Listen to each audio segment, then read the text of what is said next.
All right. So, action. February. Interesting news. Good times. Yeah. Me first? Yeah, why not? Well, what you got for us? Since we're technically attempting to become the media, I thought the first thing we should do is talk about the media. Oh, maybe. I have my fair share of opinions on the media. Perfect. I think maybe I'll lead it off. So the one thing I think the most important rule to remember in this discussion is that the media is about ratings. That's kind of the dirty rule. It's not about the truth. It's not about news. It's about ratings. Yeah, it's not even pretty much about topics. It's just what the title is, and that's about as far as they care. It's a conflict business. So we tune in to watch conflict. That's what we like. So they're just giving us exactly what we like. One of the biggest problems is that now, in order to win in the media, in order to have your point be made, just go that one next step further. Right. You have to have the audience. The next day, you have to go one more step further. And then the next day, one more step further. When's the cliff? Yeah. When do we fall off the cliff? I feel like we're pretty much edging that line right now. Yeah. When we're talking about the media, what we're talking about is how we talk about each other, which is a lot of talks in a sentence. But the important thing to remember, again, is that we shouldn't be modeling on cable news because it's not about anything except creating the conflict we desire. Well, yeah, and even still, like, let's say they were doing honest reporting and investigations. They have, 2 minutes per topic? Right. Like, topics that are worth discussing, you get through the title and your half your time is gone. Right. And that means you have no time to talk about what you actually want to talk about. Right. And you're competing against people who are trying to be that level more obnoxious than you just to pull the viewers away. Yeah. It's like a arms race of idiocy in a lot of ways. Yeah.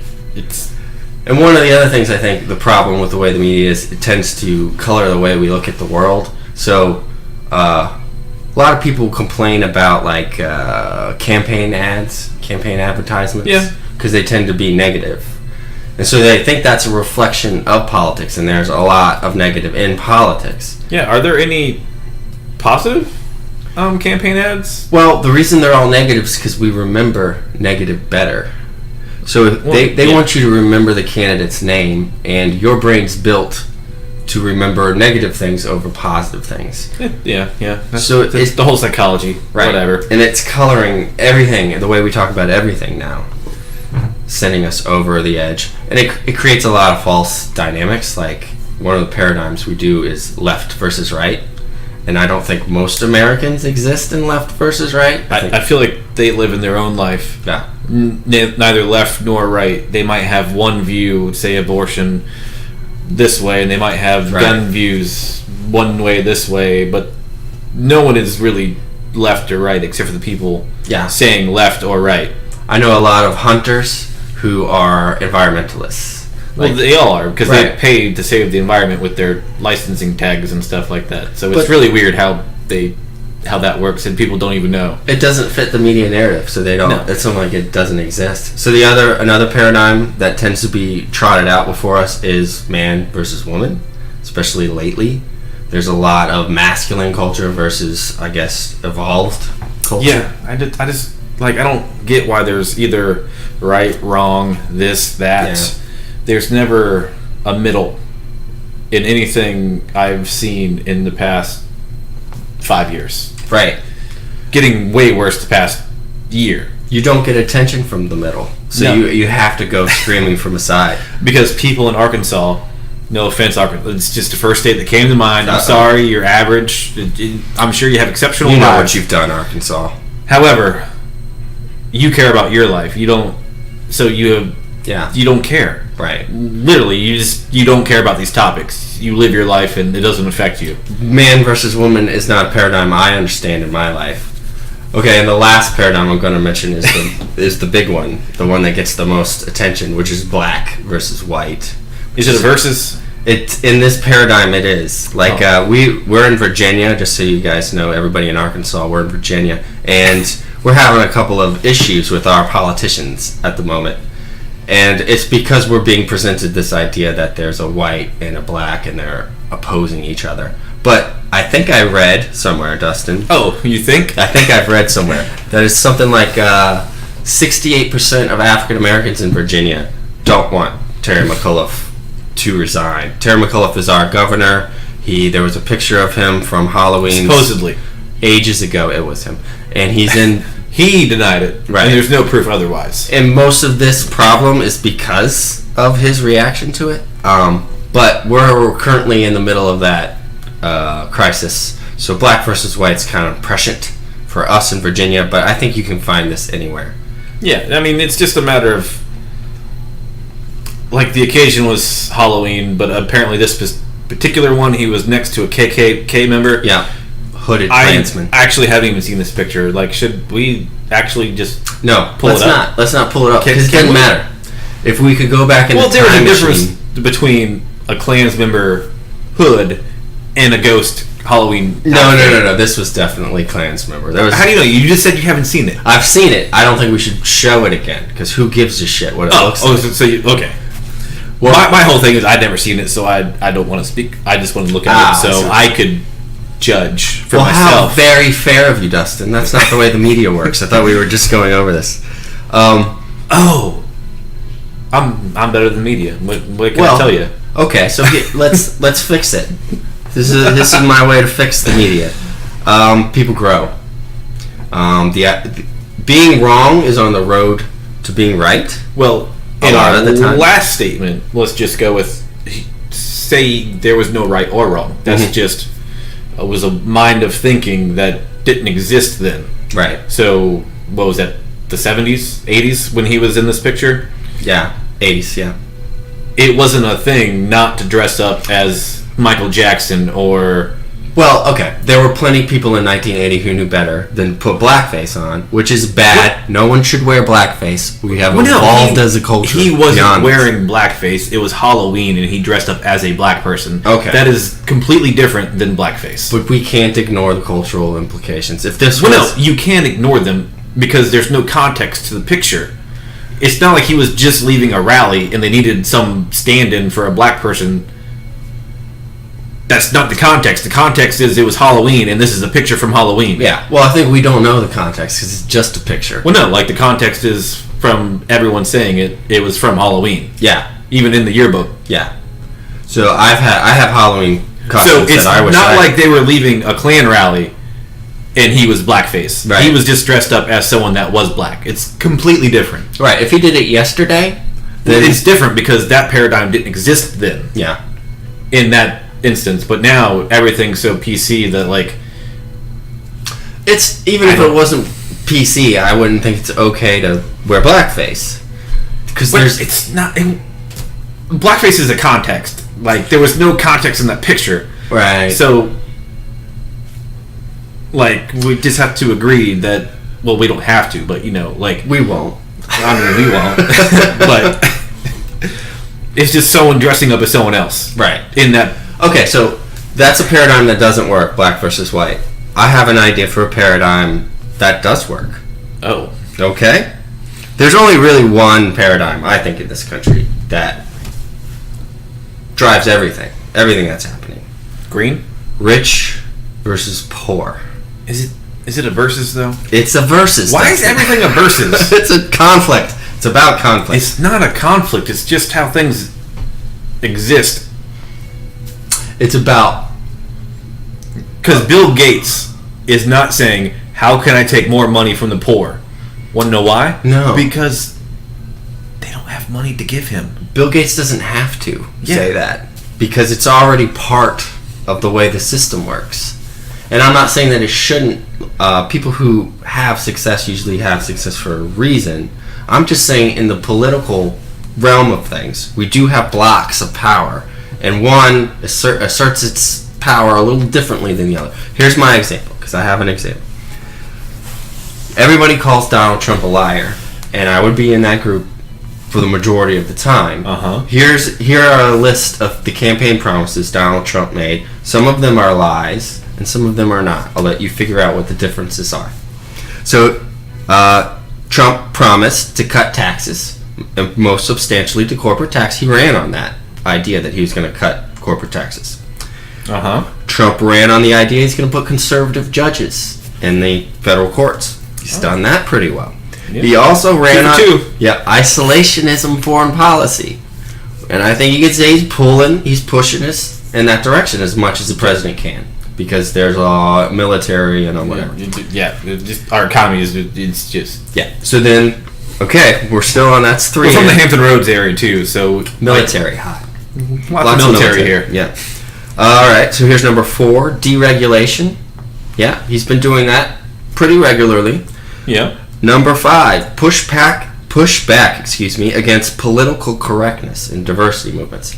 Oh, he's been doing that a lot. 2 thumbs up on that. Okay, so we agree on those 5. Definitely doing all 5 of those things. Yeah. Here's the second list. Some better than others. Healthcare. He ran on, I'm going to give you better healthcare than you have right now. That's not happened. He's tried. He has put forth. Okay. Second thing. But that is probably way harder than... No, and he shouldn't have ran on the promise of it. I'm just saying these are the promises he made. Yeah. Okay. Infrastructure. Nope. That's for poor people too. End of pay-for-play politics. If anything, Donald Trump's pushed us further into pay-for-play. And the last thing he promised those of us with less, manufacturing and coal jobs would come back. And I don't think he can say he succeeded that. So you have 5 things he succeeded on were all promises to the rich. The 4 things he did not succeed on, for whatever reason, were all things he promised the poor. But were they lies, or were they things that he wanted to do and then later found out that's just... So this isn't a Trump argument, because I could make this list for every president. I could do this for Obama, I could do this for Bush, I could do this for Clinton. This type of dynamic creates You probably do that for the last 40 presidents, because the first 7 probably didn't have campaigns. Because the paradigm, Dustin, is rich versus poor. Not any of the other bullshit that we're led to believe. This is the real thing that's driving almost everything that gets done or not done, in my opinion. The media, by creating these false paradigms of white, black, man, woman, whatever else you have, or left, right, keeps us away from the idea of what's really driving the conflict in our culture and society. And I'm not saying there's an easy answer for any of those problems that I just mentioned. I just think it's important that we all recognize the distractionary element of our conflict-oriented media. Well, don't you think some of that rich versus poor paradigm is directly influenced by the media, because the rich usually own the media companies and direct them on how to tell stories or not tell stories, or even just, hey, let's just give them what they want.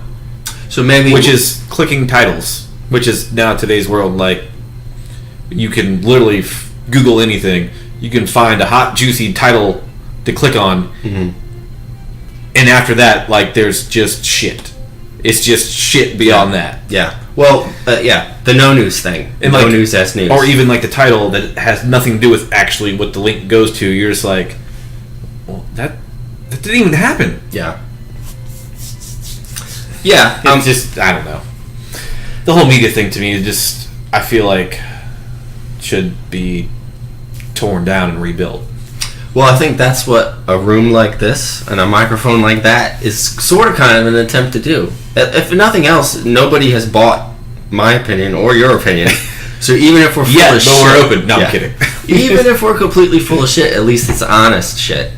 Yeah. And you're not getting that from Fox News or MSNBC. All of those conflict-oriented media sources. It's true. Yeah. We definitely have not been bought. Alright, so I'll do one more thing on media and then we'll move on. I just have one more thing to say. Alright. Fake news.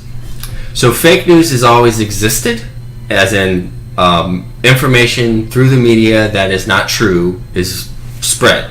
Okay? Well, okay, yeah, I'll agree with that. Yes. That aspect of fake news has always existed. The part of fake news that's new, at least to me, is the idea that anything I disagree with is automatically fake.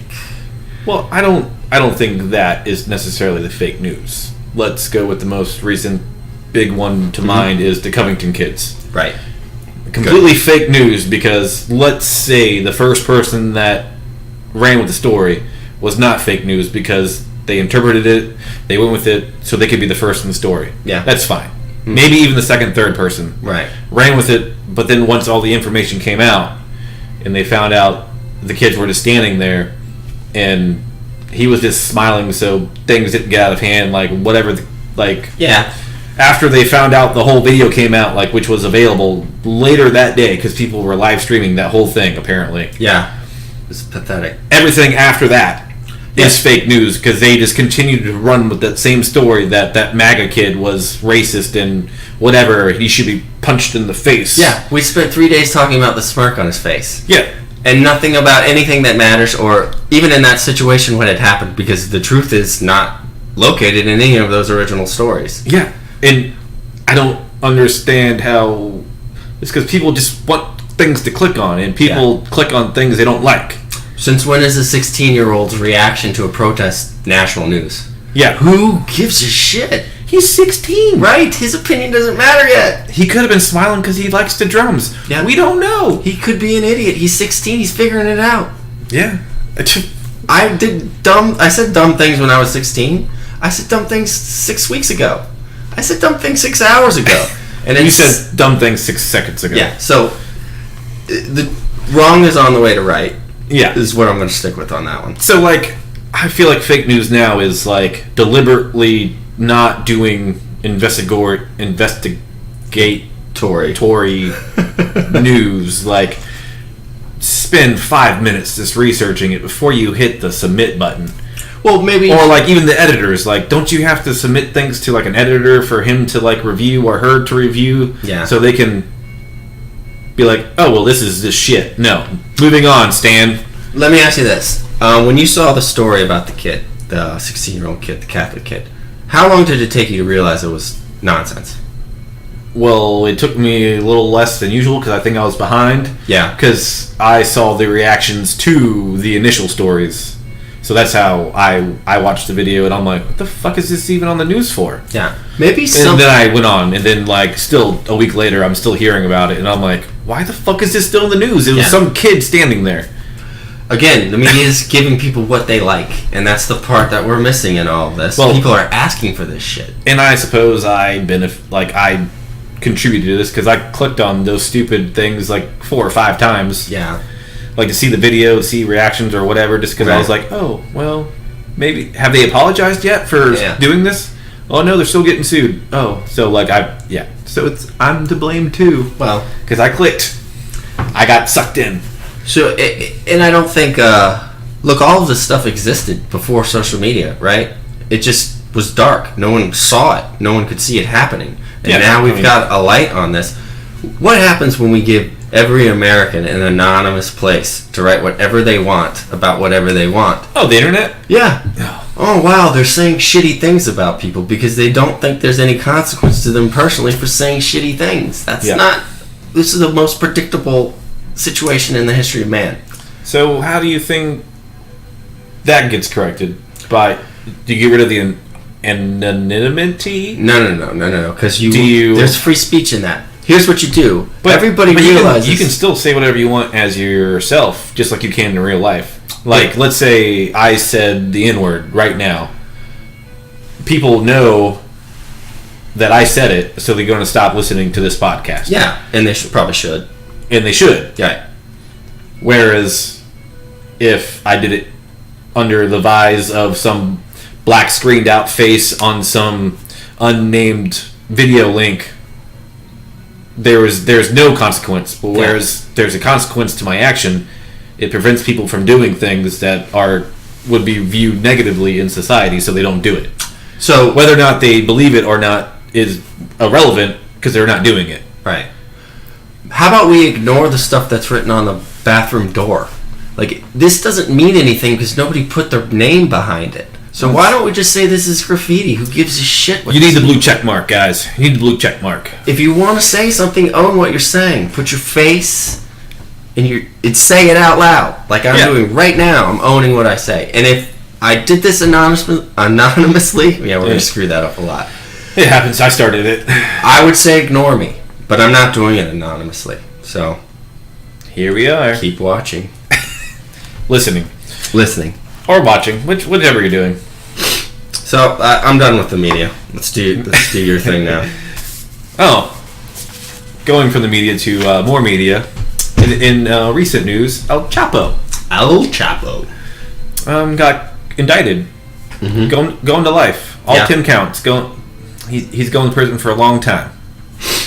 It's probably going to be a famous guy in prison, like those. I don't know how that happens. Whatever. Yeah. And some interesting things happen, and some interesting things that you would think should happen didn't happen. Like, apparently in some of his statements he named certain politicians that he gave money to. Oops. Oh, and they kicked everyone out of the courtroom as they were doing this? Weird. Yeah. Oh, silly Democrats. Yeah. Yeah, well, the story's out there. Well, I know there's probably a lot of fingerprints in places that people don't want it known. But to be fair to them, I'm pretty sure that man gave money to anyone and everyone. Yeah. And he just threw it on the wall and went to where it stuck.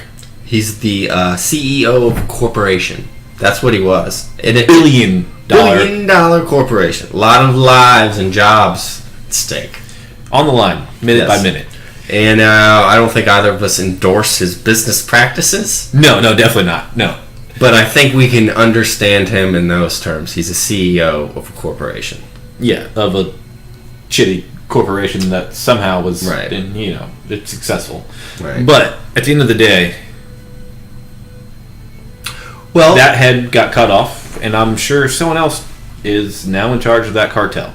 There's always another guy, isn't there? There's always another guy, and then there's another guy after that. Yeah. And there's a guy after that. You can put drug dealer after drug dealer after drug dealer in prison. Mm-hmm. Yet there's always more.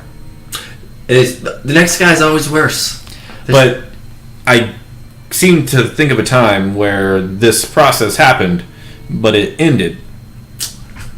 Right. It was in the 20s this happened? Yeah. 20s, 30s? How did we get rid of the likes of Capone and all the speakeasies and all the mobsters dealing with the alcohol? Mm-hmm. Oh, we made it legal again. Oh, there's an idea. Because can you even tell me the owner of Smirnoff? No clue. No clue. Can you tell me the owner of Budweiser? No. Captain Morgan?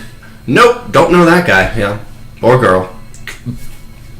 But there's no violence involved either. No, I've never seen a single alcohol CEO on trial for murder.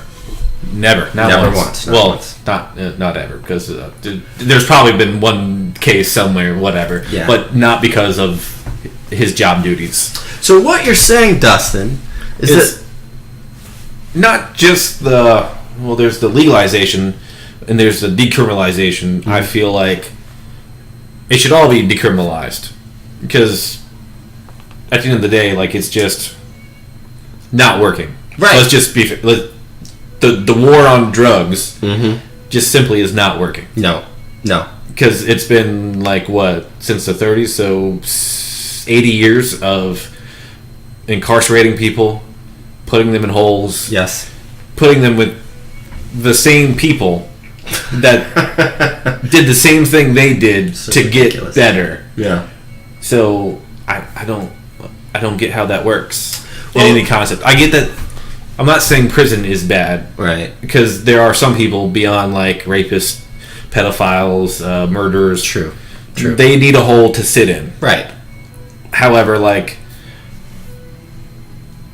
drug dealers, people that do drugs, addicts, they probably just need help. It's a public health issue. And the drug dealers are probably just because it's easy cash and they're young men, because we typically do stupid stuff when we're young men. Yeah. It's just what we do. Right. That's not fixable. That's a biology thing. We don't think about risk, so we're like, what? I can do what to get $100 in an hour? Yeah. Sign me up. Exactly. I'm there. Done. And guess what? There's 5 more behind that kid to do the same thing as soon as you put him in jail. Yeah, and behind those 5, there's 25 more kids. The draw is part outlaw, right? The rap star guy is an outlaw. And if you take the outlaw out of it, you lose that draw. Yeah, and it becomes legal. And then, like, you can, like, Scandinavian countries, Sweden, made, like, clean injection. Right. I forget what they're called now, but... it's, I know what you're saying. Like a safe space. A safe injection space or whatever. Right. There's, I think, been 0 overdose deaths. Imagine that. Taking it out from the underground. Yeah, like, because when I rob a liquor store, the liquor store doesn't have repents to me. They call the police. Right. So that conflict gets resolved legally as opposed to... And typically a lot less violently. Right. Whereas if I'm a drug dealer, you steal from me, I'm just going to kill you. Right. I have no legal recourse. Because I have to establish dominance, and I can't just beat you up for you to come shoot me later, so I just shoot you. Yeah. And then hopefully people learn from that one shooting, but typically they don't. On top of that, you have this entire underground economy that's not being taxed. We can tax this stuff, and we can build treatment centers. Whatever the public health issues are, that money can go towards that. But if you look at Colorado, if you look at California, these places are... Canada. The tax revenue generated by this is reshaping the way that they do everything. Colorado might have free education, free secondary education for everybody, because they can sell weed in a store now, like an ABC store. Yeah, like, which was all being untaxed for the 80 years we've had the war on drugs. Right. Untaxed, unregulated. This way, these drugs are safe. You know what you're getting when you buy it. Like, the potency, the milligrams of whatever. The baby powder wasn't put in this. That wasn't put in this. Things weren't cut. And I'm not saying that everybody should take home an 8-ball every weekend, but I feel like there should be grades. Like, let's just be honest, everyone smokes weed in their home for the most part. Let's go with a vast majority. Yeah, okay. Weirdly, I don't do any drugs. Someone else I know does do drugs. I don't know who he's talking about. But you would think it would be the other way around, huh? Yeah. I'm involved. Yeah. Whereas I personally think, like, you want to do heroin, let's go to the patient first. Yeah. The nurse will give it to you, like, give you the syringe and the heroin, not inject yourself. Because I feel like that's a moral thing that you shouldn't have the nurse do. That's whatever. You just put it on a tray, then I shoot it up. They watch you for 10-15 minutes, and then they send you on your way. Yes. Well, let's be honest, too, about the current heroin crisis we're having. Started in a doctor's office. Opioid, right. Because it started in a doctor's office. And then laws started getting passed where they could not write these scripts anymore. They would get in trouble for writing too many scripts. Actually go to jail. Yeah, they go to jail. So they cut their patients off clean. Well, they have to, or they... Good luck. Good luck trying to get over this immensely addictive circumstances I just placed you in the middle of. Yeah, and even let's say that there's obviously, like, chemical hooks in the body. Yes. Like, those exist. Of course. But, like, let's go to Rack Park City. The experiment they did in the 70s or 80s. Yeah, somewhere in there. I'm not good with dates, guys. I'm sorry. Google it. Rat Park City. There was 2 experiments done. One, they stuck a rat in an empty cage by himself, herself, whichever. And they had 2 water jugs. There was one that was water, and there was one that had cocaine in it. And every single time, the rat drunk itself till it died. Cocaine. Every single time, 100% kill rate. Right. However, another scientist later was like, well, everyone needs a community. Like, that's like mammals evolved in community and packs, and we need something to drive ourselves to go on to the next day. So he's like, well, let's put the little wheels in there. Let's put some other rats in there. Mm-hmm. Let's have little nests that we can just cuddle in, cozy it up. And guess what happened? They didn't drink the cocaine water. Really? You don't say. Weird, huh? When they had a better option, they went with doing fun rat things. Well, I don't think it was a better option, because obviously, apparently, doing coke is a good thing. Not all the time. Not all the time. But they had, let's go with things to live for. Yes. So relationships, little rat relationships. When one aspect of your life is rich, it bleeds into the next aspect of your life, which then becomes rich, which bleeds into the next one, which becomes rich. Yeah. Whereas if you start with a life that has holes in it, you have to fill those holes with something. Mm-hmm. And, well, when you can forget about those holes, drugs. Yeah. Well, let's fill the holes as easy as possible, which is drugs. It's a hard thing to resist if you have those holes and you've had them filled temporarily. It's hard to resist it going forward. Yeah, because what is it? There was a big heroin epidemic with the Vietnam War when they were in Vietnam. Mm-hmm. Was it heroin? Yeah, heroin was in it. Yeah. All the soldiers were just shooting up all the time. Yeah. Because they were in a place that's foreign, not in a bed, now with their family, could die any second. Yep. And they're killing people. Yeah, mostly waiting around to kill someone or to die. Yeah. Like that's your option. You go to sleep, you wake up, you kill someone or you die. Yep. It's a shitty life. Yes. So how do we escape and you're that? 19. You're 19 years old. Yeah. the what you know about is the farm on Texas. Yeah. The Texas farm, and now you're in the jungle. It's 98 degrees. Raining for 2 months straight. Yep. You're with people you don't know. Yeah, and then the war's over. You go home. Everyone thought there was going to be a major problem. Yeah. But I feel like I think the number, I believe I read the number was 80% or so. Just stopped doing it. Yeah. Like just didn't use it anymore. Yeah. But I imagine there was a big Vietnam vet thing when they got back. So I think the 20%, that's a large number. Don't get me wrong. Yeah. That is a large percentage. Of course. But also, there were a large percentage of homeless Vietnam vets when they came back because of the protesting and I don't know. There was some weird stuff that I haven't researched or anything about the Vietnam War when they got back. Rambo. Just watched the first Rambo movie. Well, I think that they were definitely expecting a warmer welcome then. Yeah. So it's just I just got done doing this stuff for the country. I served my country, and then I come home and I get spit on. People don't want to see them. Yeah. We don't want to know that they exist. Yeah, so I think that large number of people is probably more to do with how their welcome home was than absolutely the continuation. Because they're still dealing with or talking to the homeless people. Even in our area, a lot of them are Vietnam vets that are just living on the streets, which is either that's just a story that came up because they are crazy. Don't get me wrong, they are crazy. Some of them. However, but they all seem to have all the same age group, all the same. It's crazy how much they have in common if they're all insane like that. Yeah, they all can't get together and be like, "How are we going to lie together, guys?" Yeah, it just doesn't happen. Yeah. So I imagine so it's not so much the hooks that the drugs give you. It's the whole process from top bottom just needs to be reformed with help. Well, rather than punishment, because in Rat Park, guess where we put you?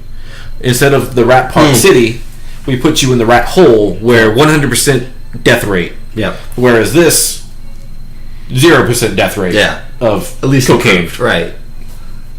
You're completely right. So why would we stick you in a hole? Because that's what prison is. It's a fucking hole. It's if we wanted to create addiction, this is where we would send people. Yeah. Yeah. And then we're going to put them all together so they can talk about how they can be addicted more efficiently. Together. Because guess what? We can't even keep drugs out of prisons. No, we can't.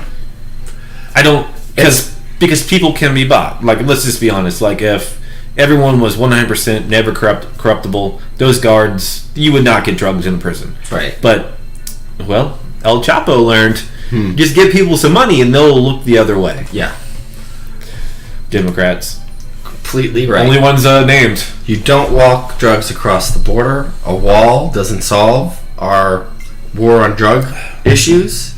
The only way to do it is to clean the cage, like you said. To let's make the cage a little more appetizing or more. Yeah, because like, if you just made the drugs legal, why would we import them from Mexico? Why would we want that brick weed? Why would we want cut cocaine with baby powder or like aspirin or whatever the fuck they put in it? So let's get away from the American lives that are being ruined by this. Let's talk about Mexican lives that are being ruined by a government that is essentially paid for by an illegal drug trade that's created because one country has decided that these are all illegal. These are bad. Yeah. You're allowed to be free until you get to here.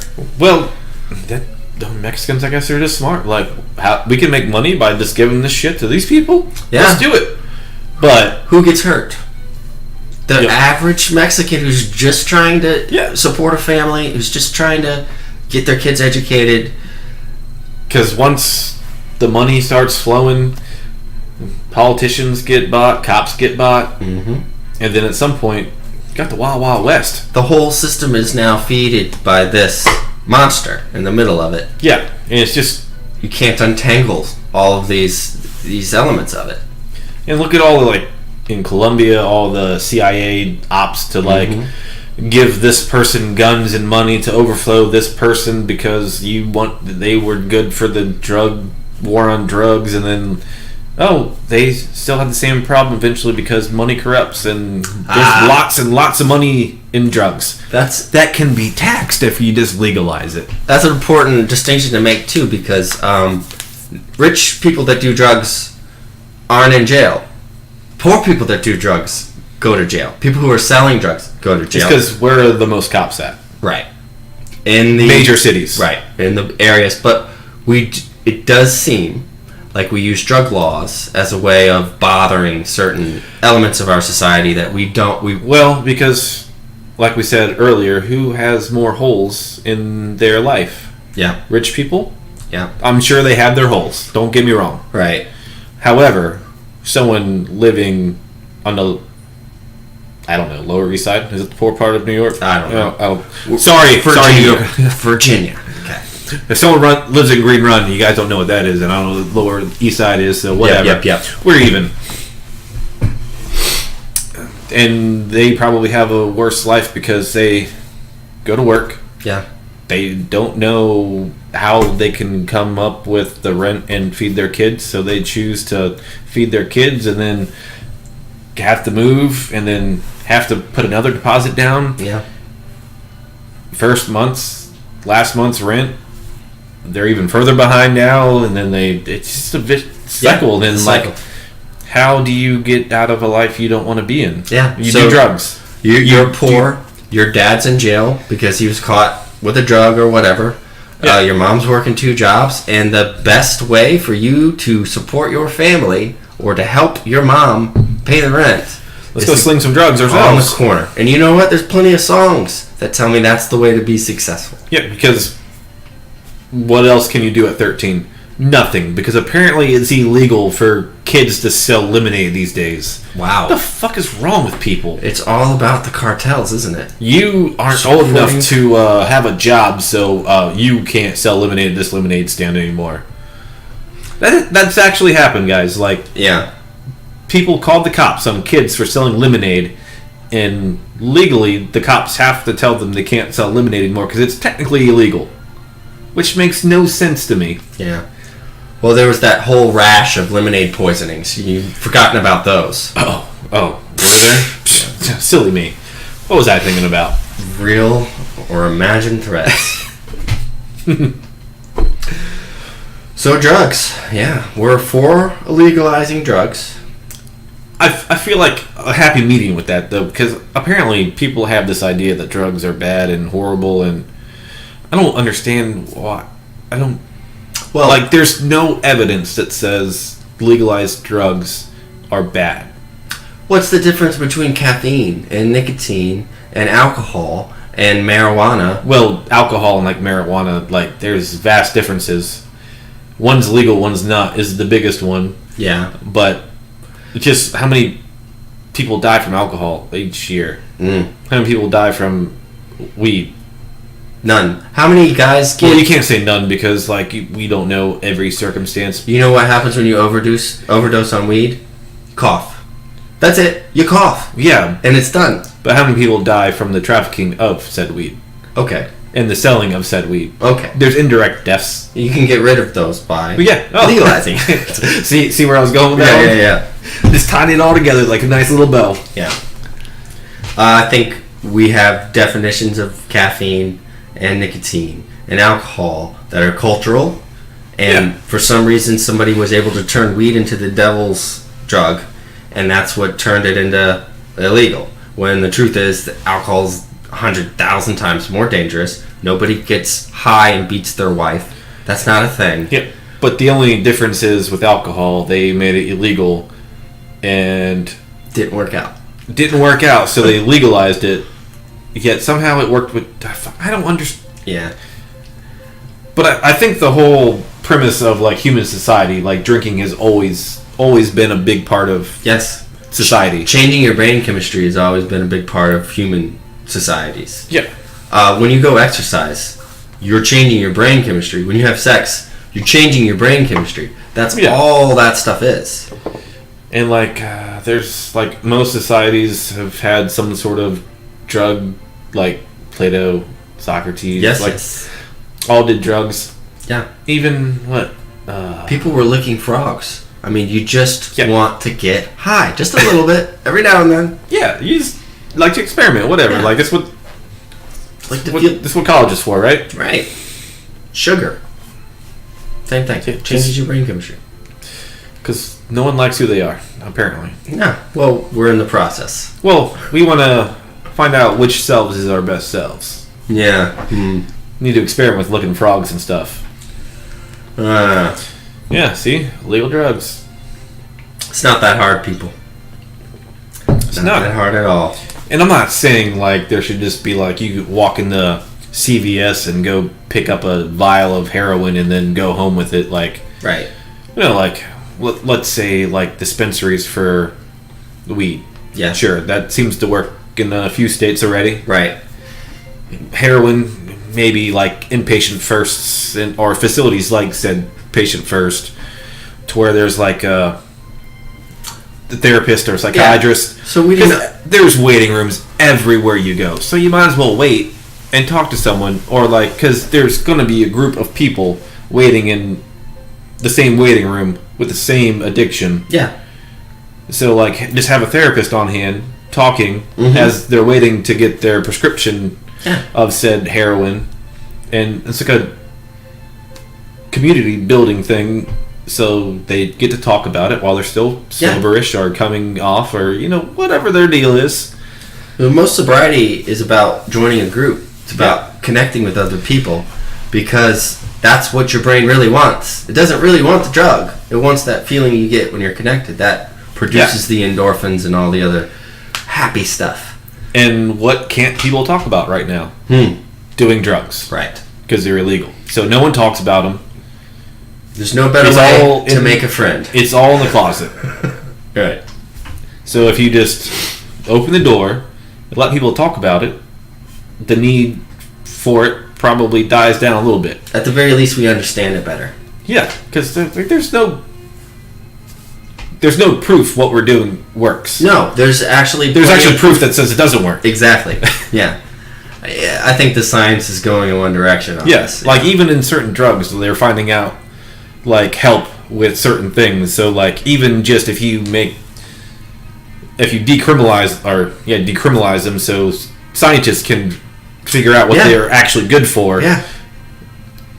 In order to convince someone to, hey, this should be prescribed for this, because I know you've heard these about the 15 case studies prove this. It's the TB something oil, TBC oil, something like that, where it doesn't get you high, but it helps a lot for epilepsy and for some of the sleep disorders. It's part of the cannabis. The cannabinoid. I don't know the abbreviation. Google it. So that thing, it doesn't actually get you high, but they didn't know it until they could do the research about what benefits there are to the drug. Which is just crazy, like insane. The fact that scientists and stuff can't, like, it's very weird that, like, you can find the stuff on a street corner in West Virginia. Yeah. But you can't have a scientist that has no need or want to take it to find out what it's good for. We could grow this in your backyard. It's a seed. It's a plant. You don't need special equipment. This is okay. A flower. That's all it is. Yeah. It is what it is. Ridiculous.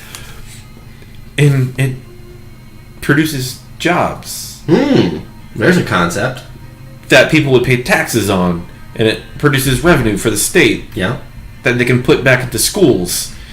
And by putting all of this money to good use, well, you would need less cops.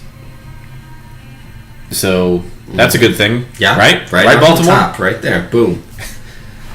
Oh, and the biggest problem right now that they have with these dispensaries is the federal prohibition doesn't allow them to use banking laws. So they have to carry cash around in ginormous amounts. You didn't know about this? No. Yes. So they're not allowed to transfer their money federally without the possibility that the federal prosecutor can take it. So they've got giant stacks of cash. Okay. And they need armed guards to help protect the stacks of cash they have, which sounds a lot like what? Oh. A cartel. Yeah, pretty much, yeah. So a lot of those little things can get opened up with a little bit of common sense. Like, there's no need for someone to have a storage unit full of cash. Right. Like, it doesn't make sense in today's world. No, but it exists. I guess you can buy cryptocurrency, but then you would have to be able to put the cash somehow on the app to... Yeah, so I don't think you can... No. I guess you can... You can, because you can physically go to someone that has a lot of cryptocurrency and then be like, I want to... Here you go. Here's a giant volume of cash for your numbers on this screen. Yeah. Yeah. And then they can go to the bank because they didn't do anything illegal. Right. Right. So I guess, like, say you were my business partner. Well, you were not my business partner. No. But you have this cryptocurrency that I want to buy. Right. Here's the cash. All we're doing is exchanging currencies. That's all we're doing. Yeah. Right. Hey, get on it. We're waiting. We're waiting for our end. I'll be that guy. Yeah. For 5%. Well, that's the other thing that pro-weed would do. Snack sales skyrocket. The Doritos lobby would love this. Yeah, but once you're doing all this research on how to help people with drugs, wouldn't it eventually go down, though? Theoretically? Yeah. Because you don't have the need to do those drugs anymore because you would have the resources to then fill the holes without the drugs. Yeah, and... which is, again, the whole aspect of getting rid of the drugs. Prohibition made a lot of beer drinkers gin drinkers. Well, that was just a quantity right per 1,000 case. Bump it up to that next level. Well, no, it was just transporting. It was just a transporting thing, whereas like a brick of weed makes the same amount of joints as another brick of weed. Yeah, okay. So it's not the same. Well, I guess... And like, same with cocaine, like only produces but so much. So well, you can cut that. Well, you can, but you know. Yeah. But that's what I'm saying is like different podcast. Whereas like beer, you can only make it, but like what 18%, and it doesn't taste so good at that point. Right.